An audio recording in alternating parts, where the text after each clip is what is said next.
What's up, cool people? I'm Matt Conroy, and I'm coming at you with another thing that a lot of us as Christians are kind of bad at. This time around, I'm going to be talking about worship, I guess. And I'm specifically going to say that there are a lot of Christians out there that are bad at just passionately worshiping God.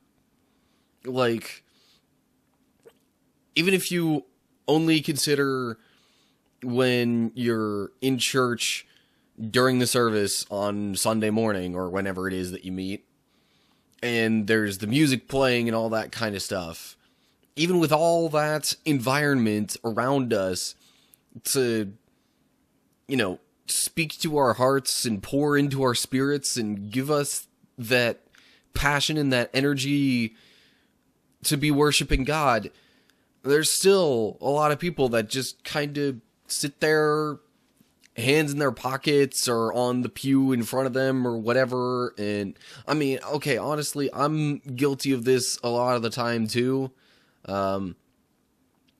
Especially when I go to certain churches. But anyway, the fact of the matter is, if we're worshiping and praising God, it should be something that is bold and passionate and full of life and spirit. And a lot of times we don't do that. There are a lot of Christians out there that take the approach to something as simple as, say, like, lifting your hands in worship or, doing any kind of movement, really doing pretty much anything other than singing during the designated praise time in the services. They'll kind of take the standpoint of David's wife after he was parading around in the streets and dancing all over the place just because he was overjoyed at, the victory that God had given him and all the great things that God had done. And we're like, what the heck are you doing? Like, that's degrading. It's shameful. No, you shouldn't be doing that when you're praising God. That's the approach a lot of us take when it comes to praise and worship and that kind of stuff. And so it just looks stale. Like, anybody coming in from the outside is noticing all this music and stuff going on, and then everybody's just kind of standing there. Okay, they might have their mouths moving to the words, and, they might be singing along, but there are far too many churches out there where you will see almost nobody doing any more than, like, a simple, like, swaying back and forth slightly. And this is praising God that we're talking about. Like, why are we not filled with more passion and energy for this? It's ridiculous. I realize, there are some people who are not very capable of doing much more than that. And I'm not saying that's a problem. If you don't have that ability, there are other ways to connect spiritually to a song. But I feel almost like a lot of the churches out there should be taking hints from their youth ministries and how they praise and worship God. I'm wondering if I might even be able to slip in a little video clip of the kind of stuff that was going on, because it looks crazy. It looks like, what the heck are they doing?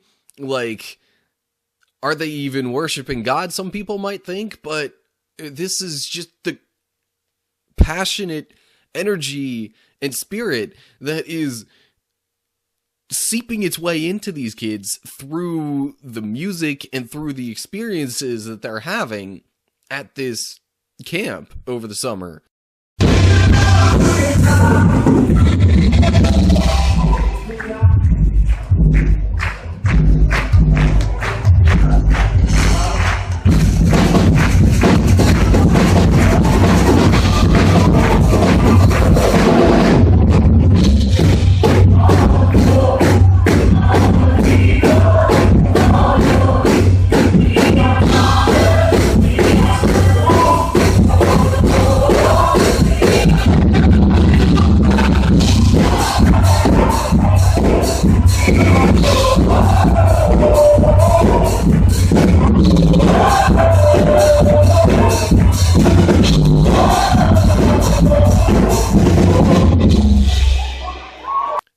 that's not just a camp thing.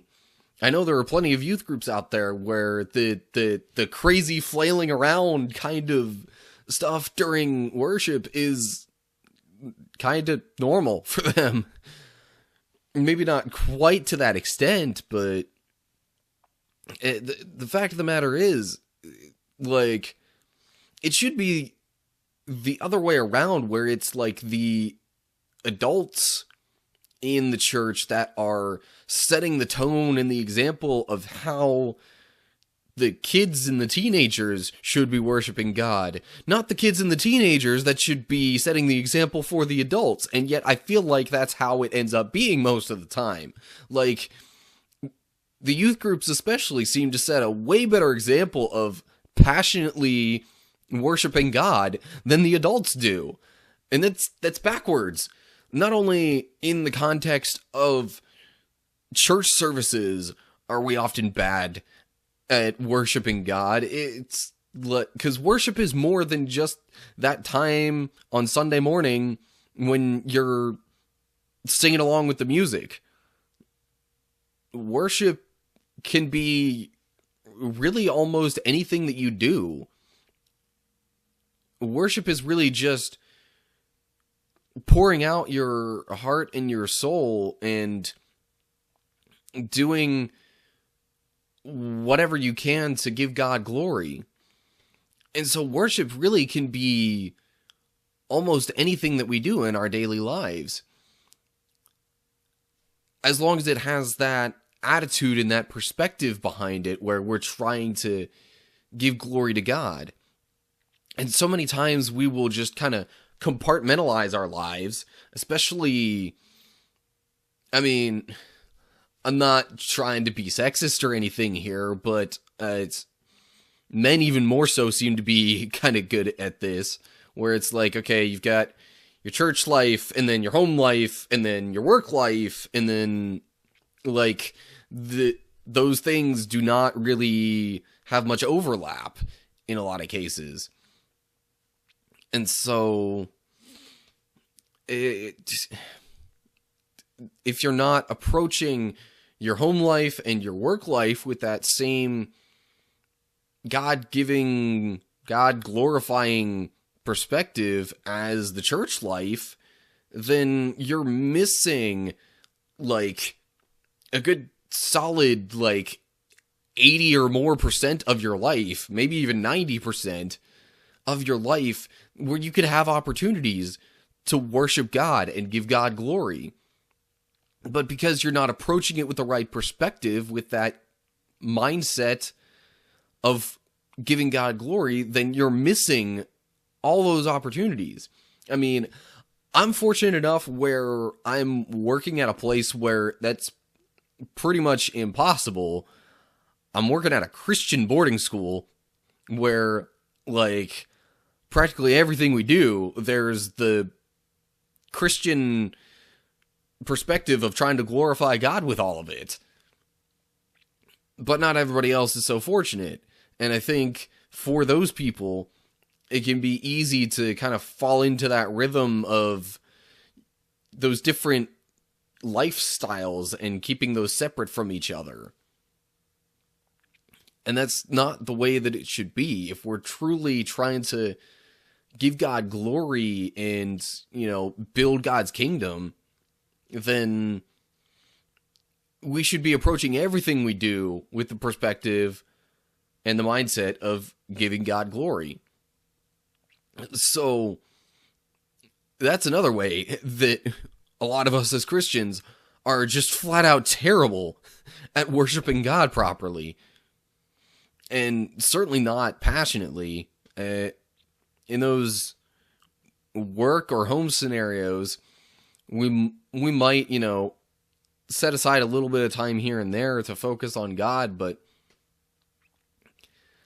I will admit it is difficult in a lot of cases to really have that fire and that passion for God throughout the entire day. There are so many other things in life that tend to drag us down and take our focus off of God to where we just want to get stuff done. We just want it to be over so that we can relax and then then we'll recharge, and then we can, put God back on our minds again. That's not how it should be. God is the one that should be giving us that energy and that spirit. Because the more energy and life and spirit that we have within us, the more of that we can spread to the other people around us. And that's how we build God's kingdom, is spreading God's spirit out to others. So, again, just big things, kind of in summary, main points, ways that we are bad at worshiping God. Number one, we are bad at being passionate about our praise and worship times during church services. And number two, we are very bad at having our spiritual lives cross over into the rest of our lives, We have a hard time having Sunday flow into Monday through Saturday. So, those were pretty much my main thoughts in regards to this particular topic and ways that we are bad at worshiping God as Christians. So, if you have any other thoughts on that topic or ideas for other things that we are bad at as Christians, leave a comment down below. And then, of course, as always, like and share if you enjoyed the video, subscribe to my channel, click the bell button, check the notification box so you can get updates on all my latest videos. And if you would rather have another way of keeping up with my stuff, you can follow me on Facebook and Twitter. I'm there at MattConroyYT. I also have Instagram, but not everything makes it there because it's difficult to get YouTube stuff on Instagram. So you can follow me there anyway, MattConroyYT1990. But if you really want to keep up with my videos through a social media means, then probably go with Facebook and Twitter. That's going to do it for this time around. I hope you're all doing well. Hopefully I will see you in the next video. Stay cool, people.